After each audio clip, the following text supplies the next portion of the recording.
வணக்கம். இது புதிய தலைமுறையின் நண்பகல் 100 செய்திகள். கர்ம வீரர் காமராஜரின் 115வது பிறந்த நாளையொட்டி அவரது உருவப்படத்திற்கு முதலமைச்சர் பழனிசாமி மலர் தூவி மரியாதை செலுத்தினார். சென்னை காமராஜர் சாலையில் உள்ள காமராஜரின் சிலைக்கு கீழே வைக்கப்பட்டிருக்கும் உருவப்படத்திற்கு முதலமைச்சர் மலர் தூவி மரியாதை செலுத்தினார். அமைச்சர்கள் ஜெயக்குமார், கே பி அன்பழகன், சரோஜா உள்ளிட்டோரும் சட்டமன்ற, நாடாளுமன்ற உறுப்பினர்களும் காமராஜரின் உருவப்படத்திற்கு மலர் தூவி மரியாதை செலுத்தினர். மாநில அரசின் உரிமைகளை மத்திய அரசு பறிப்பதாக மக்களவை துணை சபாநாயகர் தம்பிதுரை குற்றம் சாட்டியுள்ளார். கோவை விமான நிலையத்தில் செய்தியாளர்களுக்கு பேட்டியளித்த அவர், மத்திய அரசு அனைத்து அதிகாரங்களையும் எடுத்துச் செல்ல முயல்கிறது என்றும் இது கூட்டாட்சி தத்துவத்திற்கு எதிரானது என்றும் தெரிவித்தார். தமிழகம் முனிசிபாலிட்டியாக மாறக்கூடாது என்று கூறிய தம்பிதுரை, மத்திய அரசிடம் தமிழகம் பிச்சை எடுக்க முடியாது என தெரிவித்தார். நீட் விவகாரத்தை நாடாளுமன்றத்திலும் எழுப்புவோம் என்றும் அவர் கூறினார். நீட் தேர்வு விவகாரத்தில் மத்திய அரசிடமும் நீதிமன்றத்திலும் தமிழகத்தின் நியாயத்தை எடுத்துக் கூற தமிழக அரசு தவறிவிட்டதாக திமுக செயல் தலைவர் மு க ஸ்டாலின் குற்றம் சாட்டியுள்ளார். அவர் வெளியிட்டுள்ள அறிக்கையில், ஒரே நாடு ஒரே தேர்வு என்ற வல்லாதிக்க எண்ணத்தோடு திணிக்கப்பட்ட நீட் தேர்வால் தமிழக மாணவர்கள் மிக பெரும் பாதிப்புக்கு ஆளாகி இருப்பதாக குறிப்பிட்டுள்ளார். மத்திய அரசு இழைத்த அநீதிக்கு எதிராக பொங்கி எழுந்திருக்க வேண்டிய தமிழக அரசு அதற்கு எதிராக ஒரு முணுமுணுப்பை கூட காட்ட அஞ்சுவதாக சாடியுள்ளார்.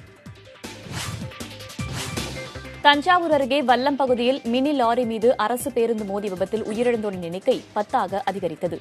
மருத்துவமனையில் சிகிச்சை பெற்று வந்த பெண் உயிரிழந்ததையொட்டி இந்த எண்ணிக்கை அதிகரித்துள்ளது. மேலும் படுகாயமடைந்த 23 பேருக்கு தொடர்ந்து சிகிச்சை வழங்கப்பட்டு வருகிறது. திருப்பூரிலிருந்து கும்பகோணம் நோக்கி சென்ற அரசு பேருந்து வல்லம் பகுதியில் இரும்பு ராடு ஏற்றி வந்த மினி லாரி மீது மோதி விபத்துக்குள்ளானது.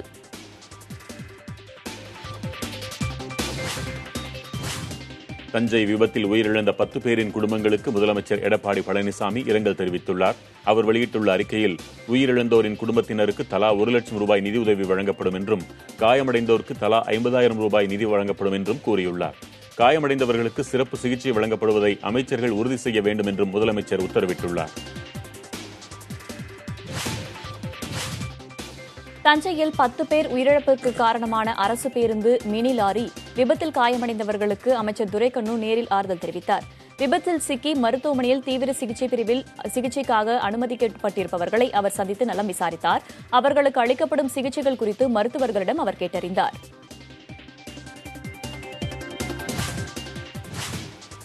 பணம் பாதாளம் வரை பாயும் என்பார்கள். ஆனால் சசிகலா விவகாரத்தில் பணம் பரப்பன அக்ரஹார சிறை வரை பாய்ந்துள்ளது என பாரதிய ஜனதா கட்சியின் ராஜா விமர்சித்துள்ளார்.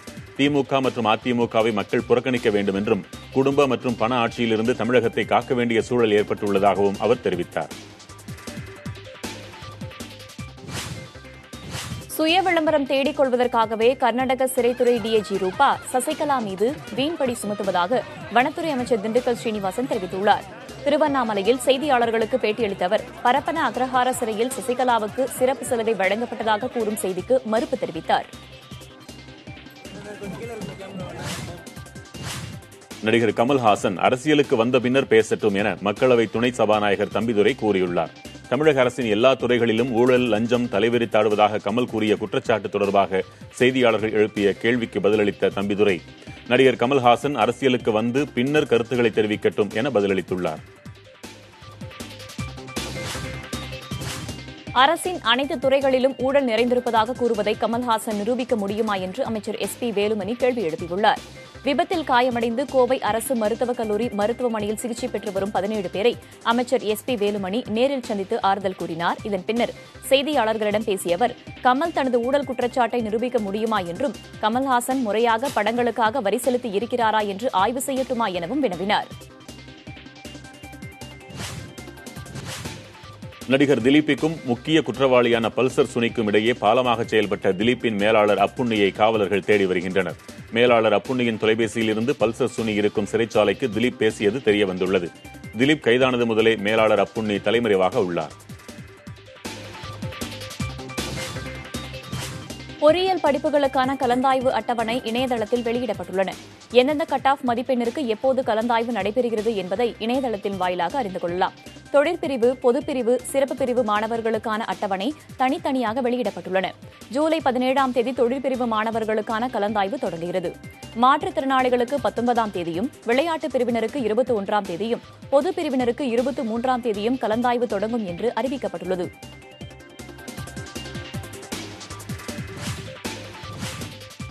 அகில இந்திய ஒதுக்கீட்டு மருத்துவ முதற்கட்ட கலந்தாய்வின் முடிவுகள் வெளியிடப்பட்டுள்ளன.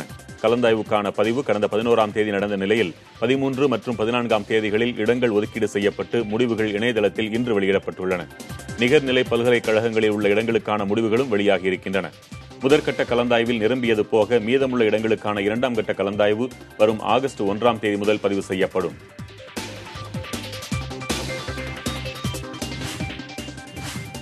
பெருந்தலைவர் காமராஜரின் 115வது பிறந்தநாளையொட்டி பல்வேறு அரசியல் கட்சித் தலைவர்கள் மரியாதை செலுத்தி வருகின்றனர். சென்னை காமராஜர் சாலையில் இருக்கும் காமராஜர் சிலைக்கு பாஜக மாநில தலைவர் தமிழிசை சவுந்தரராஜன், தமிழ் மாநில காங்கிரஸ் கட்சியின் தலைவர் ஜி.கே. வாசன் ஆகியோர் மரியாதை செலுத்தினர். காங்கிரஸ் தலைவர் திருநாவுக்கரசர் டி நகரில் இருக்கும் காமராஜர் சிலைக்கு மாலை அணிவித்தார். திராவிடர் கழக தலைவர் கி. வீரமணி, சமத்துவ மக்கள் கட்சித் தலைவர் சரத்குமார் உள்ளிட்டோர் அண்ணா சாலையில் இருக்கும் காமராஜர் சிலைக்கு மரியாதை செலுத்தினர்.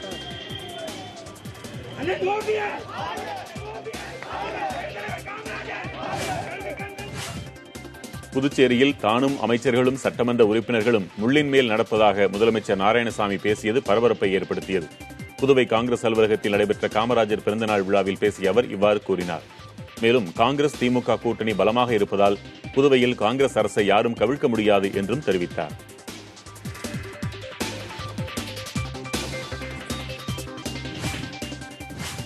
ஹைட்ரோ கார்பன் திட்டத்தை ரத்து செய்யக் கோரி புதுக்கோட்டையில் இன்று பெருந்திரள் ஆர்ப்பாட்டம் நடைபெற இருக்கிறது. ஹைட்ரோ கார்பன் திட்டத்தை ரத்து செய்ய வேண்டும், நடப்பு சட்டமன்றத்தில் தீர்மானம் நிறைவேற்ற வேண்டும், காவிரி டெல்டா பகுதியை பாதுகாக்கப்பட்ட வேளாண் மண்டலமாக அறிவிக்க வேண்டும் என்று கோரி 50,000 விவசாயிகள் இணைந்து புதுக்கோட்டை தடிகொண்ட ஐயனார் திடலில் ஆர்ப்பாட்டம் நடத்த உள்ளனர். 2 மணிக்கு போராட்டம் தொடங்க உள்ள நிலையில் அப்பகுதியை சுற்றியும் அதிக அளவில் காவல்துறையினர் குவிக்கப்பட்டுள்ளனர்.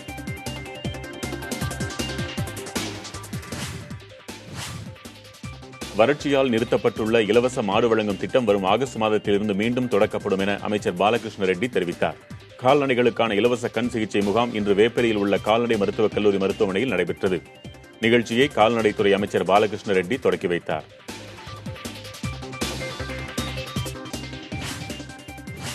உதகை மலை ரயிலுக்கு யுனெஸ்கோ நிறுவனம் பாரம்பரிய அந்தஸ்து வழங்கியதன் 13ஆம் ஆண்டு விழா இன்று கொண்டாடப்பட்டது. குன்னூர் ரயில் நிலையத்தில் மலை ரயில் அறக்கட்டளை சார்பில் நடத்தப்பட்ட இந்த நிகழ்ச்சியில் சுற்றுலா பயணிகளுக்கு இனிப்புகள் வழங்கப்பட்டன. மலை ரயிலின் பாரம்பரியம் குறித்தும் சுற்றுலா பயணிகளுக்கு விளக்கப்பட்டது.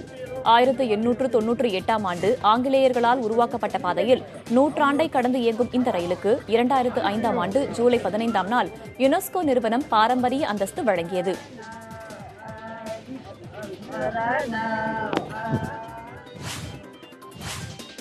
சென்னையை அடுத்த எண்ணூர் காமராஜர் துறைமுகத்தை தனியார் மயமாக்கும் மத்திய அரசின் நடவடிக்கையை கண்டித்து திமுகவினர் ஆர்ப்பாட்டத்தில் ஈடுபட்டனர். திமுகவின் அமைப்பு செயலாளர் ஆர்.எஸ். பாரதி தலைமையில் துறைமுக வாயில் அருகே நடைபெற்ற ஆர்ப்பாட்டத்தில் துறைமுக பங்குகளை தனியாருக்கு விற்கும் முடிவை மத்திய அரசு கைவிட வேண்டும் என வலியுறுத்தி முழக்கங்கள் எழுப்பப்பட்டன. இதையடுத்து செய்தியாளர்களிடம் பேசிய ஆர்.எஸ். பாரதி நாடாளுமன்றத்திலும் இது தொடர்பாக கேள்வி எழுப்பப்படும் என்று தெரிவித்தார்.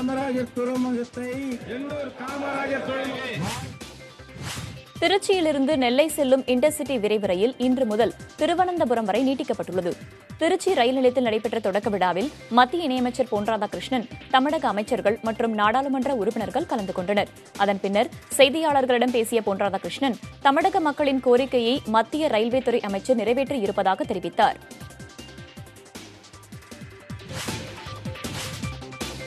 புயல், மழை, வெள்ளம் இல்லாத காரணத்தால் கடலில் மீன்வரத்து இல்லாமல் போனதாக மீனவர்கள் கூறுகின்றனர். வங்கக்கடலில் ஏப்ரல் மாதம் 15ஆம் தேதியிலிருந்து ஜூன் மாதம் 15ஆம் தேதி வரை மீன் இனப்பெருக்க காலம் என்பதால் மீனவர்கள் ஆழ்கடலுக்கு செல்ல தடை விதிக்கப்படும். அதன் பிறகு மீனவர்கள் கடலுக்கு மீன்பிடிக்க செல்லலாம். கடந்த ஆண்டு வரை 45 நாட்களாக இருந்த தடைக்காலம் இந்த ஆண்டு 60 நாட்களாக நீட்டிக்கப்பட்டது. தடைக்காலம் முடிந்து 1 மாதமாகியும் கடலுக்கு செல்லும் மீனவர்கள் வெறுங்கையோடையே திரும்பி வருவதாக வேதனையோடு தெரிவிக்கின்றனர். ஆந்திர மாநில தலைநகர் அமராவதியில் எஸ்ஆர்எம் பல்கலைக்கழகத்தின் கல்வி வளாகம் தொடங்கப்பட்டிருக்கிறது. முதலமைச்சர் சந்திரபாபு நாயுடுவும் மத்திய அமைச்சர் வெங்கையா நாயுடுவும் இவ்வளாகத்தை திறந்து வைத்தனர். எஸ்ஆர்எம் பல்கலைக்கழக நிறுவனரும் வேந்தருமான பாரிவேந்தர் மற்றும் எஸ்ஆர்எம் பல்கலைக்கழக நிர்வாக அறங்காவலர் சத்யநாராயணன் அப்போது உடனிருந்தனர். இந்நிகழ்ச்சியில் ஆந்திர அமைச்சர்கள், சட்டமன்ற மற்றும் நாடாளுமன்ற உறுப்பினர்கள், அரசு அதிகாரிகள், தொழிலதிபர்கள் பங்கேற்றனர்.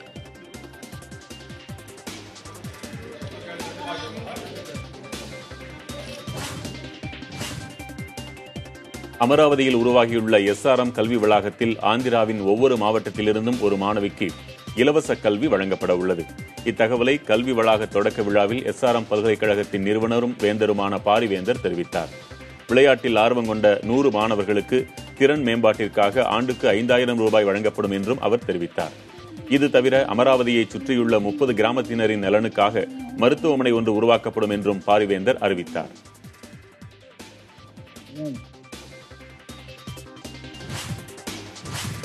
இலங்கையில் பிடித்து வைக்கப்பட்டுள்ள தமிழக மீனவர்களின் 42 படகுகளை விடுவிக்க நீதிமன்றங்கள் உத்தரவிட்டுள்ளன. ராமநாதபுரம், நாகை, புதுக்கோட்டை, தூத்துக்குடி ஆகிய 4 மாவட்டங்களைச் சேர்ந்த படகுகளையும் விடுவித்து மனிதாபிமான அடிப்படையில் இந்த உத்தரவை பிறப்பித்திருப்பதாக நீதிமன்றங்கள் தெரிவித்துள்ளன. படகுகள் வரும் 17ஆம் தேதி இந்தியாவிடம் ஒப்படைக்கப்பட்டு பின்னர் தமிழகத்திற்கு வந்து சேரும் என தெரிவிக்கப்பட்டுள்ளது. போதிய ஆசிரியர்கள் இல்லை என்று கூறி அரசு பள்ளிகளை மூடுவதை தமிழக அரசு கைவிட வேண்டும் என்று விடுதலை சிறுத்தைகள் கட்சித் தலைவர் தொல் திருமாவளவன் கூறினார். காமராஜர் பிறந்தநாளை முன்னிட்டு பெரம்பலூர் புதிய பேருந்து நிலையத்தில் இருக்கும் அவரது முழு உருவச் சிலைக்கு மாலை அணிவித்து மரியாதை செலுத்திய அவர் செய்தியாளர்களிடம் பேசும்போது இதனை தெரிவித்தார்.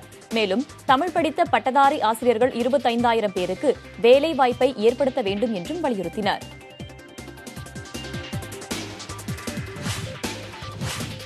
பெருந்தலைவர் காமராஜரின் 115வது பிறந்த நாளை முன்னிட்டு அவரது உருவச் சிலைக்கு விருதுநகர் மாவட்ட ஆட்சியர் மாலை அணிவித்து மரியாதை செலுத்தினார். காமராஜர் மணிமண்டபத்தில் மரியாதை செலுத்திய பின் அவரது இல்லத்திற்கு சென்ற ஆட்சியர் சிவஞானம் அங்கு குத்துவிளக்கை ஏற்றி நிகழ்ச்சிகளை தொடக்கி வைத்தார். காமராஜர் கதராடை பயன்பாட்டை ஊக்கப்படுத்தியதன் நினைவாக அப்பகுதி மக்கள் ராட்டை சுற்றும் நிகழ்வில் ஈடுபட்டனர்.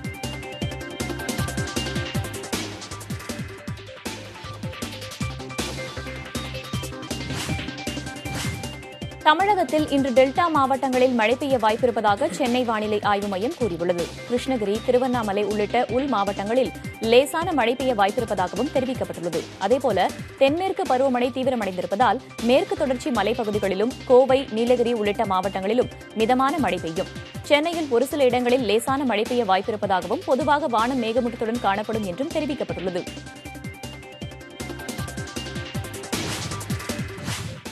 காவிரி நீர்பிடிப்பு பகுதிகளில் பெய்து வரும் மழையினால் மேட்டூர் அணைக்கான நீர்வரத்து அதிகரித்துள்ளது. கர்நாடக அணைகளிலிருந்து நீர் திறந்துவிடப்பட்டதால் மேட்டூர் அணைக்கு வினாடிக்கு 3501 கனஅடியாக நீர்வரத்து அதிகரித்துள்ளது. மேட்டூர் அணையின் நீர்மட்டம் தற்போது 24.55 அடியாகவும் நீர் இருப்பு 5.52 டிஎம்சியாகவும் உயர்ந்துள்ளது. தற்போது மேட்டூர் அணையிலிருந்து நீர் திறப்பு வினாடிக்கு 1200 கனஅடியாக இருக்கிறது.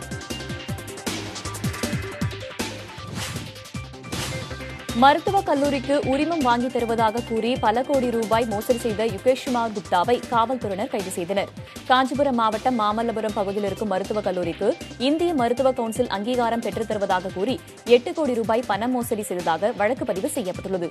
பணத்தை பறிகொடுத்த முருகேசன் என்பவர் அளித்த புகாரின் அடிப்படையில் இந்த கைது நடவடிக்கை மேற்கொள்ளப்பட்டுள்ளது.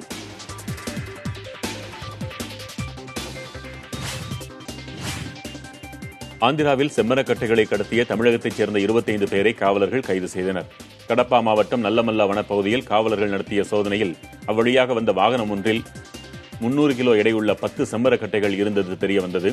கைது செய்யப்பட்ட 25 பேரும் திருவண்ணாமலை மாவட்டத்தைச் சேர்ந்தவர்கள் என தெரிவிக்கப்பட்டுள்ளது.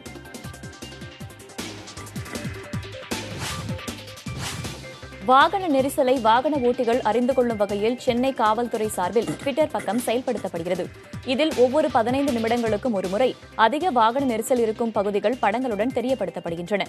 வாகன நெரிசலை தவிர்த்து பயணிகள் பலன் பெற இந்த வசதி உதவும் என்று எதிர்பார்க்கப்படுகிறது.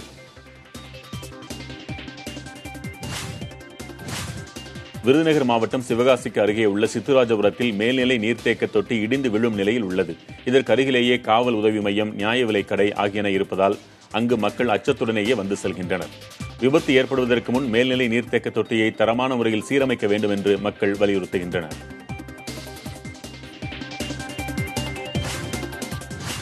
கடலூர் மாவட்டம் மதர்களிர் மாணிக்கம் கிராமத்தில் வெள்ளாற்றில் செயல்படும் மணல் குவாரிக்கு செல்லும் லாரிகள் நிறுத்தப்படும் இடத்தை மாற்றக்கோரி பொதுமக்கள் சாலை மறியல் போராட்டத்தில் ஈடுபட்டனர். விருத்தாச்சலம் சித்தலூர் சாலையில் லாரிகளை நிறுத்தி டோக்கன் வழங்குவதால் விபத்துகள் ஏற்படுவதாக புகார் கூறி விருத்தாச்சலம் திட்டக்குடி சாலையில் மறியலில் ஈடுபட்டனர். உரிய நடவடிக்கை எடுப்பதாக உறுதியளித்ததையொட்டி போராட்டத்தை மக்கள் கைவிட்டனர்.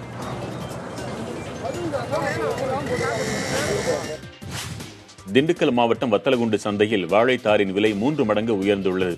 தேனி, குளித்தலை, திருச்சி போன்ற பகுதிகளிலிருந்து வாழைத்தார்களின் வரத்து குறைந்ததால் விலை உயர்ந்து விட்டதாக வியாபாரிகள் கூறுகின்றனர்.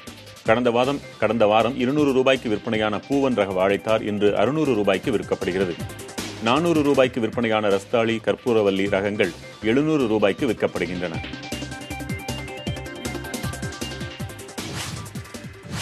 கிருஷ்ணராஜசாகர் அணையிலிருந்து இன்று மாலை தண்ணீர் திறக்கப்பட இருக்கும் நிலையில் சாகுபடிக்கான முன்னேற்பாடுகள் தீவிரமடைந்திருக்கின்றன. கர்நாடகாவில் பெய்து வரும் கனமழை காரணமாக கிருஷ்ணராஜசாகர், கெலவரப்பள்ளி அணைகளும் பாரூர் ஏரியும் ஏறக்குறைய முழு கொள்ளளவை எட்டியுள்ளன. தண்ணீர் திறக்கப்படுவதையொட்டி நிலத்தை சமன்படுத்துதல், நாற்று விடுதல் போன்ற சாகுபடி முன்னேற்பாடுகளில் விவசாயிகள் ஆர்வத்துடன் ஈடுபட்டு வருகின்றனர். நாகை மாவட்டத்தில் ஆதனூர் பகுதியில் மேல்நிலை நீர்த்தேக்க தொட்டி கட்டி முடிக்கப்பட்டு 2 ஆண்டுகளாகியும் பயன்பாட்டிற்கு வரவில்லை என அப்பகுதி மக்கள் குற்றஞ்சாட்டியுள்ளனர். குடிநீர் தட்டுப்பாடு ஏற்பட்டுள்ளதால் 2 கிலோமீட்டர் தொலைவிற்கு சென்று குடிநீரை எடுத்து வருவதாக கூறுகின்றனர். எனவே அத்தொட்டியை செயல்பாட்டுக்கு கொண்டுவர வேண்டும் என அவர்கள் வலியுறுத்துகின்றனர். திண்டுக்கல் மாவட்டம் கொடைக்கானல் மேல் மற்றும் கீழ்மழை பகுதிகளில் பயிரிடப்பட்டிருக்கும் பீன்ஸ் மற்றும் சவ் பயிர்கள் மஞ்சள் தேமல் நோய் தாக்குதலால் பாதிக்கப்பட்டிருப்பதாக விவசாயிகள் கவலை தெரிவிக்கின்றனர். 90% விளைச்சல் பாதிக்கப்பட்டிருப்பதாக விவசாயிகள் கூறுகின்றனர். இதுகுறித்து தோட்டக்கலைத்துறை இணை இயக்குநர் மோகன்ராமிடம் கேட்டபோது, சொட்டு நீர் பாசனம் வழியாக ஊட்டச்சத்துக்கள் தருவதன் மூலமாக நோய் தாக்குதலை தடுக்கலாம் என தெரிவித்தார்.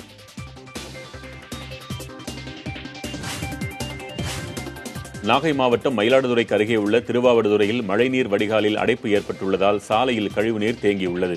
அப்பகுதியில் உள்ள வீடுகள் மற்றும் உணவகங்களிலிருந்து கழிவுநீர் மழைநீர் வடிகால் கால்வாயிலேயே விடப்படுகிறது. இதனால் அடைப்பு ஏற்பட்டு கடந்த 6 மாதங்களாகவே கழிவுநீர் சாலையில் தேங்கும் நிலை ஏற்பட்டிருக்கிறது. கழிவுநீரில் கொசுக்கள் உற்பத்தி பல்வேறு நோய் பாதிப்பிற்கு தங்களை ஆளாக்குவதாக திருவாவடுதுறை மக்கள் கூறுகின்றனர்.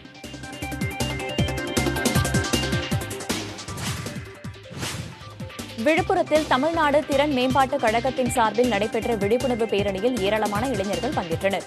இளைஞர்களுக்கு வேலைவாய்ப்பு குறித்து நடைபெறும் முகாம்களில் கலந்து கொண்டு பயன்பெற வலியுறுத்தி விழிப்புணர்வு பேரணி நடத்தப்பட்டது. இந்த விழிப்புணர்வு பேரணியை மாவட்ட ஆட்சியர் சுப்பிரமணியன் கொடியசைத்து துவக்கி வைத்தார்.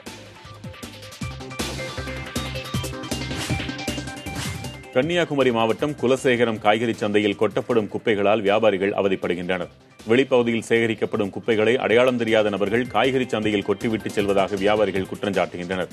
குப்பைகளால் துர்நாற்றம் ஏற்படுவதால் காய்கறி சந்தைக்கு வருவதையே வாடிக்கையாளர்கள் தவிர்ப்பதாகவும் கூறப்படுகிறது. இதை தடுக்க உரிய நடவடிக்கை எடுக்க வேண்டும் என அவர்கள் கோரினர்.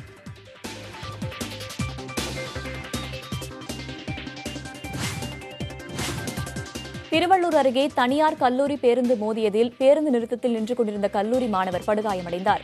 பூவலம்பேடு பேருந்து நிறுத்தத்தில் நின்று கொண்டிருந்த கல்லூரி மாணவர் நவீன் என்பவர் மீது அந்த வழியாக வந்த சத்தியவேடு பகுதியில் இருக்கும் தனியார் கல்லூரி பேருந்து மோதியது. அந்த தனியார் பேருந்து அதிவேகமாக வந்ததால் தான் விபத்து ஏற்பட்டிருப்பதாகவும் அதற்கு உரிய நடவடிக்கை எடுக்க வேண்டும் என்றும் அப்பகுதி மக்கள் கோரிக்கை விடுக்கின்றனர். கரூரில் இருந்து பொள்ளாச்சி வழியாக கேரளாவுக்கு கடத்தப்படவிருந்த 9 மணல் லாரிகளை காவல்துறையினர் பறிமுதல் செய்துள்ளனர். ரகசிய தகவல் கிடைத்ததை அடுத்து பொள்ளாச்சி வழியாக அடுத்தடுத்து வந்த 9 லாரிகளை நிறுத்தி சோதனையிட்டனர்.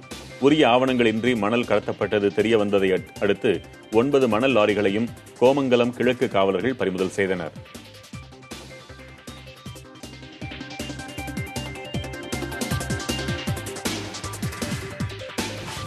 வேலூர் மாவட்டம் வாணியம்பாடி அருகே வீட்டின் பூட்டை உடைத்து 25 சவரன் தங்க நகை 10,000 ரூபாய் பணம் கொள்ளையடிக்கப்பட்டுள்ளது. கிரிசமுத்திரம் உடையார் தெருவைச் சேர்ந்த பொன்னுசாமி மனைவியை மருத்துவமனைக்கு அழைத்துச் சென்றுவிட்டு அதிகாலையில் வீடு திரும்பினார். அப்போது வீட்டின் பூட்டு உடைக்கப்பட்டு கொள்ளையடிக்கப்பட்டிருப்பது தெரியவந்தது.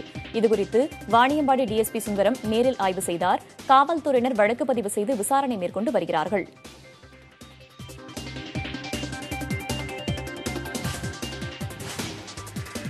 என்எல்சியில் பணிபுரியும் ஒப்பந்த தொழிலாளர்களின் வேலை நிறுத்தத்தை தீவிரப்படுத்தும் வகையில் எச்சரிக்கை பேரணி நடத்தப்போவதாக அனைத்து கட்சிகள் மற்றும் தொழிற்சங்கங்கள் அறிவித்துள்ளன. முதல் சுரங்க விரிவாக்கத்தில் பணிபுரியும் ஒப்பந்த பணியாளர்களின் பணி நாட்கள் 26 19 குறைக்கப்பட்டதற்கு எதிராக கடந்த 3 நாட்களாக அவர்கள் வேலை நிறுத்தத்தில் ஈடுபட்டனர். இது தொடர்பாக நடைபெற்ற ஆலோசனைக் கூட்டத்தில் எச்சரிக்கை பேரணி நடத்த முடிவெடுக்கப்பட்டது.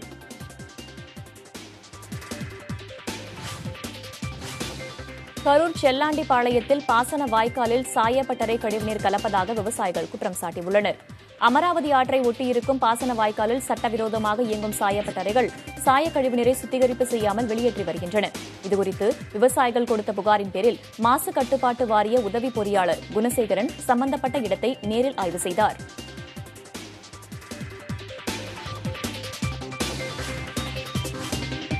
சேலம் மாவட்டம் ஓமலூர் பேரூராட்சியில் உள்ள 15 வார்டுகளிலும் டெங்கு ஒழிப்பு விழிப்புணர்வு முகாம்கள் நடைபெற்றன. ஓமலூர், தாரமங்கலம், காடையாம்பட்டி ஆகிய வட்டார கிராமங்களில் வைரஸ் காய்ச்சலால் 5 பேர் உயிரிழந்துள்ளனர். இந்நிலையில் டெங்கு மற்றும் வைரஸ் காய்ச்சல் பாதிப்புகள் ஏற்படுவதை தடுக்கும் வகையில் பள்ளி, கல்லூரி மாணவர்கள் 100க்கும் மேற்பட்டோர் 15 வார்டுகளிலும் வீடு வீடாக சென்று ஆய்வுகளை செய்தனர்.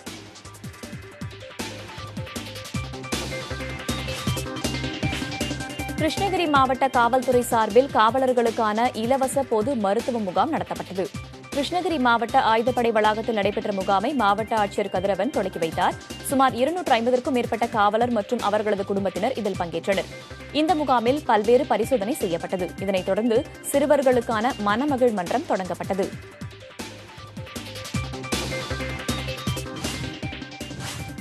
தேனி மாவட்டம் போடியில் வட்டாட்சியர் அலுவலகத்திற்கு அருகே உள்ள மரக்கடையில் கொடிய நஞ்சுள்ள கட்டுவிரியன் வகையைச் சேர்ந்த பாம்பு ஒன்று பிடிபட்டது. பாம்பின் நடமாட்டம் குறித்து தகவல் அறிந்த தீயணைப்பு படையினர் மரக்கடையில் மறைந்திருந்த 5 அடி நீளமுள்ள கட்டுவிரியன் வகை பாம்பை பிடித்து வனத்துறையினரிடம் ஒப்படைத்தனர்.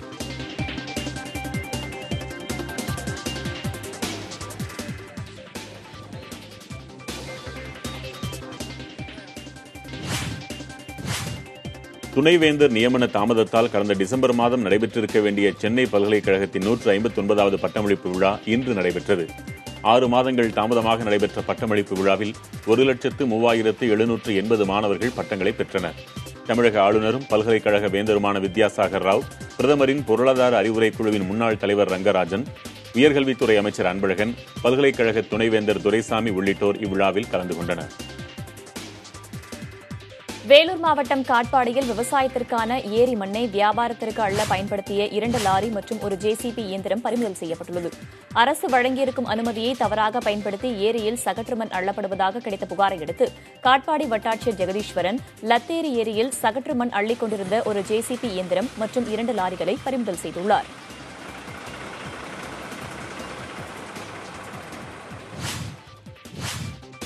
வேலூர் மாநகராட்சிக்குட்பட்ட பகுதிகளில் சாலை அமைக்காமல் சல்லிக்கற்கள், மண்ணை மட்டும் அதிகாரிகள் கொட்டி வைத்துள்ளதாக புகார் எழுந்துள்ளது.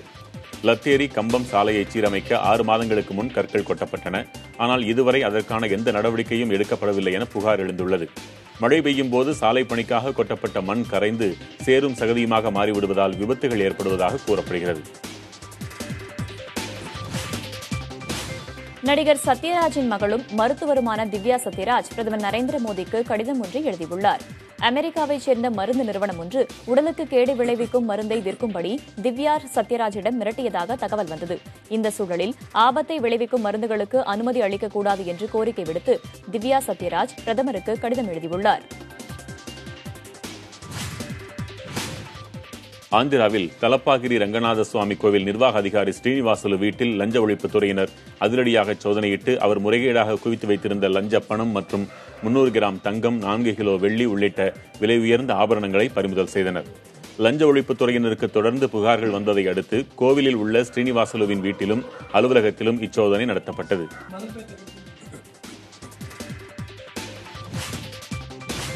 குண்டு துளைக்காத சிறப்பு வகை ஹெல்மெட்டுகள் ராணுவத்தினருக்கு வழங்கப்பட உள்ளன.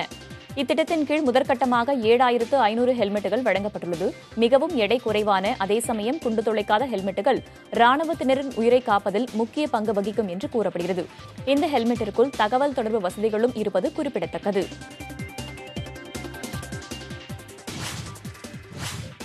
ஜம்மு காஷ்மீரின் உதம்பூர் மாவட்டத்தில் உள்ள ஒரு குக்கிராமத்தில் பாலம் இல்லாததால் பொதுமக்கள் உயிரை பணயம் வைத்து அன்றாடம் ஆற்றை கடந்து வருகின்றனர். உதம்பூரின் கிர்ச்சி என்ற குக்கிராமத்தில் உள்ளோர் அத்தியாவசிய பொருட்களை வாங்கவும் பள்ளிக்கு செல்லவும் அங்குள்ள ஆற்றை கடக்க வேண்டியுள்ளது. இதனால் அன்றாடம் உயிரை பணயம் வைக்கும் அவல்நிலைக்கு அவர்கள் தள்ளப்பட்டுள்ளனர். தங்களின் இன்னலை தீர்க்க மத்திய, மாநில அரசுகள் உடனடியாக முன்வர வேண்டும் என அப்பகுதி மக்கள் கோரியுள்ளனர்.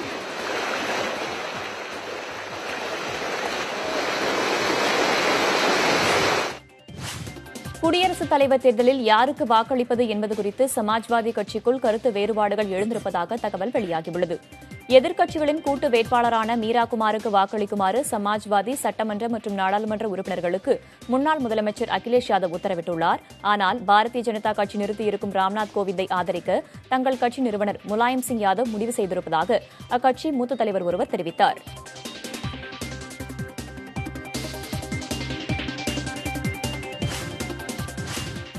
உத்தரப்பிரதேச சட்டப்பேரவையில் சக்தி வாய்ந்த வெடிபொருள் கண்டெடுக்கப்பட்ட நிலையில் பேரவையில் பாதுகாப்பு பலப்படுத்தப்பட்டுள்ளது.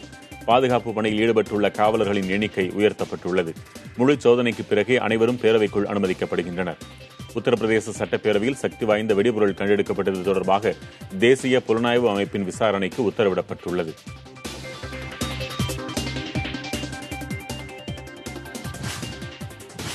பீகாரில் முதலமைச்சர் நிதிஷ்குமார் பங்கேற்ற நிகழ்ச்சியில் துணை முதலமைச்சரும் லாலு பிரசாத் யாதவின் மகனுமான தேஜஸ்வி யாதவ் பங்கேற்காமல் புறக்கணித்துள்ளார்.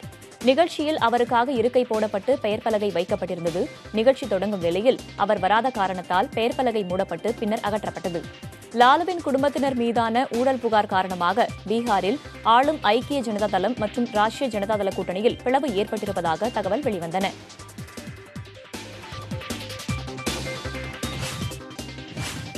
கர்நாடகாவில் வேளாண் கடனை தள்ளுபடி செய்ய கோரி பாரதிய ஜனதா தலைவர் எடியூரப்பாவின் இல்லத்தை முற்றுகையிட்டு இளைஞர் காங்கிரஸ் தொண்டர்கள் ஆர்ப்பாட்டம் செய்தனர். பெங்களூருவில் உள்ள எடியூரப்பாவின் இல்லத்திற்கு முன் நடந்த இந்த ஆர்ப்பாட்டத்தில் வேளாண் கடன்களை தள்ளுபடி செய்ய வலியுறுத்தியும் பிரதமர் நரேந்திர மோடிக்கு கண்டனங்களை தெரிவித்தும் இளைஞர் காங்கிரசார் முழக்கமிட்டனர்.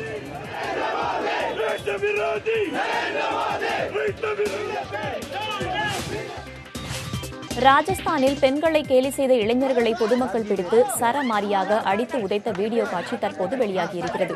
இரு இளைஞர்கள் சேர்ந்து அப்பகுதியில் இருக்கும் பெண்களை கேலி செய்திருக்கிறார்கள். இதனால் ஆவேசமடைந்த பொதுமக்கள் இரு இளைஞர்களையும் பிடித்து சரமாரியாக அடித்து உதைத்தனர். அத்துடன் அவர்களை கடுமையாகவும் எச்சரித்தனர்.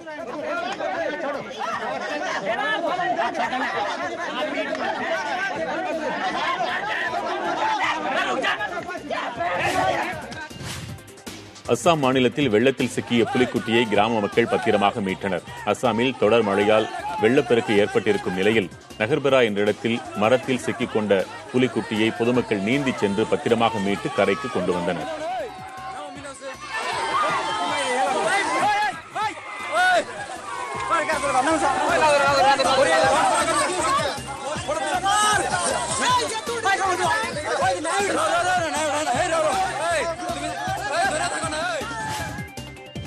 உத்தரகண்ட் மாநிலத்தில் விளையும் சுகர் ஃப்ரீ மாம்பழங்களுக்கு மக்களிடையே நல்ல வரவேற்பு கிடைத்துள்ளது.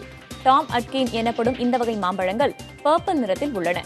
உத்தரகண்டின் நைனிடால் பகுதியில் பெருமளவில் இவ்வகை மாம்பழங்கள் விளைகின்றன. உள்நாடு மட்டுமில்லாமல் வெளிநாடுகளிலும் இந்த சுகர் ஃப்ரீ மாம்பழங்களுக்கு நல்ல வரவேற்பு கிடைத்திருப்பதால் விவசாயிகளும் மகிழ்ச்சி அடைந்துள்ளனர்.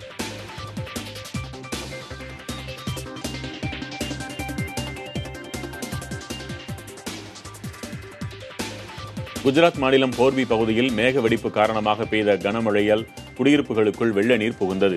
தொடர்ச்சியாக 5 மணி நேரத்திற்கு பெய்த மழையால் நீர்நிலைகள் நிரம்பி வெள்ளப்பெருக்கும் ஏற்பட்டது. தாழ்வான பகுதிகளில் இருந்து வீடுகளில் வெள்ள நீர் புகுந்தது. சுமார் 15,000 பேர் மீட்கப்பட்டு பத்திரமான இடங்களில் தங்க வைக்கப்பட்டுள்ளனர்.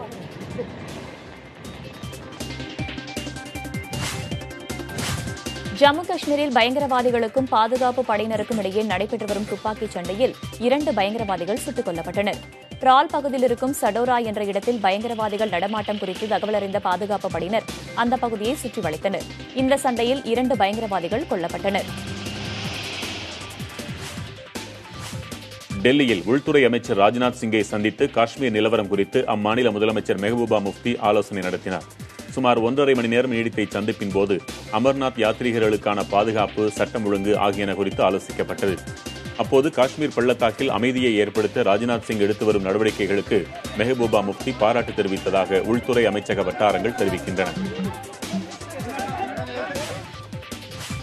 பஞ்சாப் மாநிலம் பாட்டியாலாவில் பெண் குழந்தையை பெற்றெடுத்ததற்காகவும் கூடுதலாக வரதட்சணை கேட்டும் பெண் ஒருவரை அவரது உறவினரே தாக்கும் வீடியோ காட்சி வெளியாகியுள்ளது. வீட்டிற்குள் புகுந்த 2 இளைஞர்கள் பயங்கரமான ஆயுதங்களை கொண்டு அந்த பெண்ணை கடுமையாக தாக்குகின்றனர். வலி தாங்க முடியாமல் அவர் அலறி துடிக்கும் காட்சி நெஞ்சை பதறச் செய்கிறது. இது தொடர்பாக 3 மீது வழக்கு பதிவு செய்திருக்கும் போலீசார் 2 கைது செய்து விசாரித்து வருகிறார்கள்.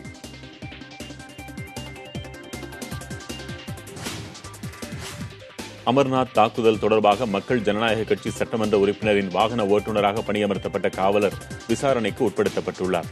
காவல்துறையில் பணியாற்றி வரும் தௌசீப் அகமது என்ற அந்த காவலருக்கு அமர்நாத் தாக்குதலில் ஈடுபட்ட பயங்கரவாதிகளோடு தொடர்பு இருப்பதாக கிடைத்த தகவலை அடுத்து அவரை காவலர்கள் விசாரிக்கின்றனர்.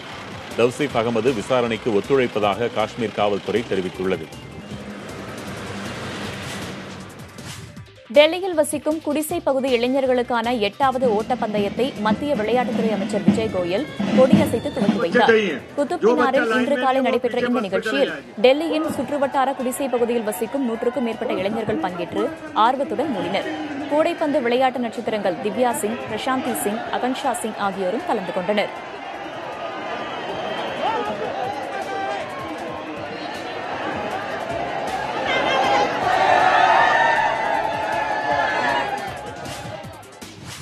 போதைப்பொருள் கடத்தல் கும்பலோடு தொடர்பு இருப்பதாக எழுந்த சந்தேகத்தின் அடிப்படையில் தெலுங்கு திரையுலகைச் சேர்ந்த முன்னணி நடிகர் நடிகையர் 12 பேருக்கு போதைப்பொருள் தடுப்பு காவலர்கள் நோட்டீஸ் அனுப்பியுள்ளனர். தெலுங்கு திரையுலகின் முன்னணி நடிகர்களான ரவி தேஜா, நவ்தீப், தருண், தனிஷ், நந்து, நடிகைகள் சார்மி, முமைத் கான் ஆகியோருக்கு தொடர்பு இருப்பதாக தெலுங்கு ஊடகங்கள் செய்தி வெளியிட்டுள்ளன. எனினும் இக்குற்றச்சாட்டை நடிகர்கள் மறுத்துள்ளனர்.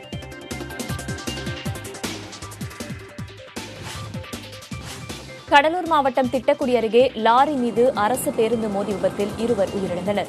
15 பேர் படுகாயமடைந்தனர்.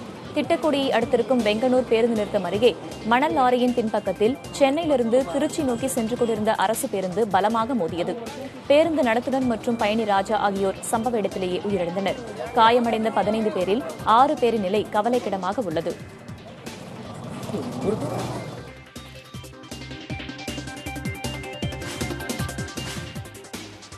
தனித்தமிழ் ஈழம் ஒன்றே ஈழத்தமிழர் பிரச்சினைக்கு தீர்வாக அமையும் என்பதில் ஓவியர் வீரசந்தனம் தெளிவுடன் இருந்தார் என மதிமுக பொதுச் செயலாளர் வைகோ தெரிவித்துள்ளார். சென்னை தேனாம்பேட்டையில் வீரசந்தானத்தின் உடலுக்கு அஞ்சலி செலுத்திய பின் செய்தியாளர்களிடம் பேசிய அவர், இவரது படைப்புகள் காலத்தால் அழிக்க முடியாதவை என கூறினார்.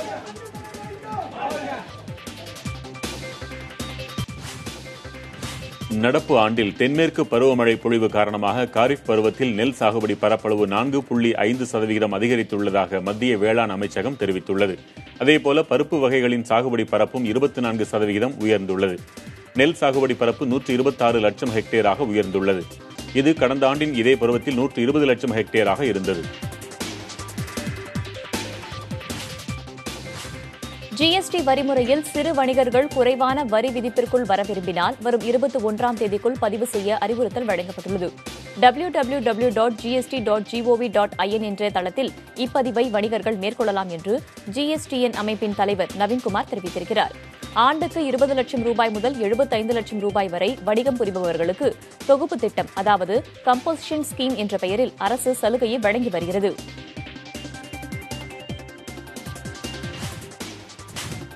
நாட்டின் தங்கம் இறக்குமதி கடந்த ஜூன் மாதத்தில் 2 மடங்கு அதிகரித்திருப்பதாக அரசு தெரிவித்துள்ளது.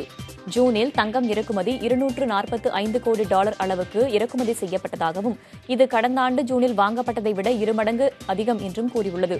தங்கம் இறக்குமதி அதிகரிப்பால் ஒட்டுமொத்த இறக்குமதி 19% அதிகரிக்க நேரிட்டதாகவும் அரசு தெரிவித்துள்ளது.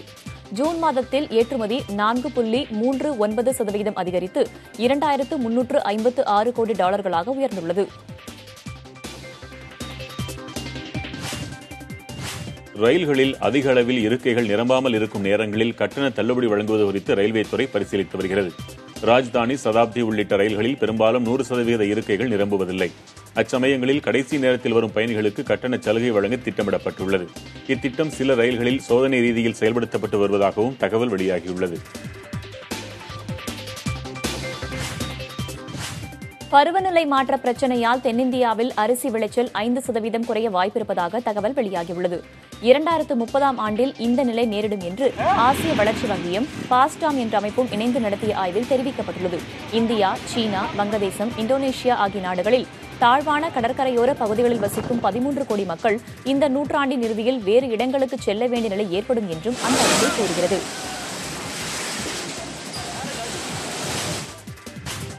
மறைந்த சீன போராளி லியூ ஜியாபோவின் உடல் இன்று தகனம் செய்யப்பட்டது. இந்த நிகழ்ச்சி மிகவும் எளிமையாக நடைபெற்றதாக சீன அதிகாரி ஒருவர் தெரிவித்தார். ஜியாபோவின் மனைவி அரசு கட்டுப்பாட்டிலிருந்து விடுவிக்கப்பட்டிருப்பதாகவும் அவர் கூறியிருக்கிறார். கல்லீரல் புற்றுநோயால் பாதிக்கப்பட்டிருந்த ஜியாபோ கடந்த 11 ஆண்டுகளாக சிறையில் அடைக்கப்பட்டிருந்தார். வியாழக்கிழமையன்று அவர் மரணமடைந்தார்.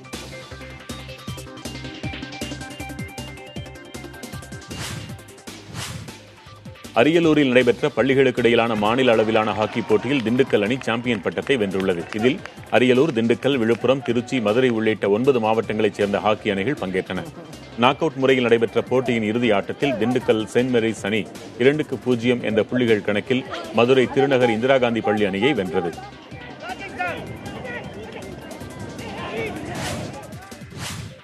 மகளிர் உலகக்கோப்பை கிரிக்கெட் தொடரில் அரையிறுதியை தீர்மானிக்கும் கடைசி லீக் ஆட்டத்தில் இந்தியா, நியூசிலாந்து அணிகள் இன்று பலப்பரட்சி நடத்தவுள்ளன.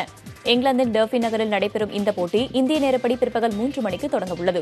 மித்தாலி ராஜ் தலைமையிலான இந்திய அணி முதல் 4 ஆட்டங்களில் தொடர்ச்சியாக வெற்றி பெற்ற போதிலும் கடைசி 2 ஆட்டங்களில் தோல்வியை சந்தித்தது. 5வது இடத்திற்கு பின்தங்கியுள்ளது இந்திய அணி. எனவே இந்த கடைசி லீக் போட்டியில் வெற்றி பெறும் அணி அரையிறுதிப் போட்டிக்கு தகுதி பெறும். லண்டனில் நடைபெற்று வரும் உலக பாரா தடகள சாம்பியன்ஷிப் போட்டியில் இந்திய வீரர் சுந்தர் சிங் குர்ஜார் தங்கப்பதக்கத்தை வென்று அசத்தினார். ஈட்டி எறிதலில் பங்கேற்ற அவர் 60.36 மீட்டர் தொலைவுக்கு வீசி எறிந்து வெற்றி பெற்றார். கடந்த ஆண்டு பாராலிம்பிக் போட்டியில் தகுதி நீக்கம் செய்யப்பட்டதால் மனவேதனையில் இருந்த தமக்கு உலக சாம்பியன்ஷிப் போட்டியில் தங்கம் வென்றது மிகுந்த உற்சாகத்தை தருவதாக சுந்தர் சிங் கூறினார். மேலும் பல அண்மைச் செய்திகளுக்கு தொடர்ந்து இணைந்திருங்கள் புதிய தலைமுறையோடு.